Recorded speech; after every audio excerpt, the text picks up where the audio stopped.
আমাদের সিরাজগঞ্জ 3 আসনের এমপি গাড়িতে হামলা হয়েছে মাত্র।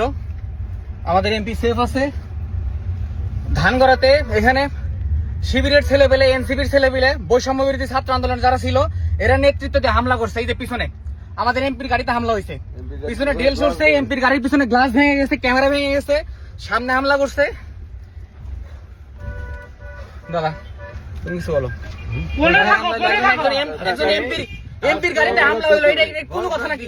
ভোটে নির্বাচিত হওয়ার পরে সরকার প্রধান একজন এমপির গাড়িতে হামলা করছে।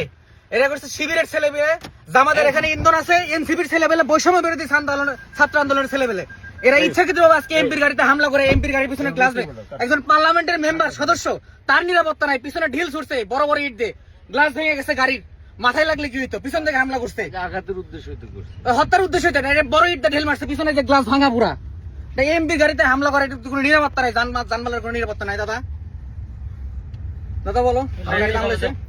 এই সময় দুষ্কৃতিকারী যারা দেশের এবং দেশের মানুষের ক্ষতি করে, জানমালের নিরাপত্তা নাই আমাদের। আমরা সরকারি দল হওয়ার পরেও আজকে আমরা সুন্দরভাবে কথা বলেছি, সরকার বাহাদুর যেখানে যাবে টিসি সেন্টার সেখানেই হবে, জনগণ যেখানে সেখানে কথা বলেছি। আমি চাই জনগণের যে আশা আকাঙ্ক্ষা সেটা পূরণ করার জন্য কাজ করছি আমি। এবং এনসিপি যারা জামাত শিবির সন্ত্রাস বাহিনী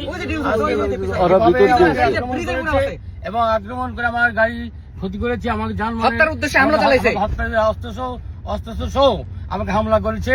আমি প্রশাসনের কাছে চেষ্টা করব দ্রুত গ্রেফতার করতে হবে, অবশ্যই আইনের আওতায় নিয়ে এসে ব্যবস্থা নেওয়া হোক। একজন পার্লামেন্ট সদস্য তার গাড়িতে হামলা, হত্যার উদ্দেশ্যে হামলা চালায়, দেশের আইন শৃঙ্খলা পরিস্থিতি কোথায় গেছে? এদেরকে অবশ্যই গ্রেফতার করতে হবে। আমার উপজেলা বিএনপি সভাপতি এখানে আছে, তাদের জন্য ছিল এক ঘটনার, এখানে এই মাত্র হামলা হয়েছে, মাত্র ঢিল ছুটছে, একজন এমপির গাড়িতে হামলা করে।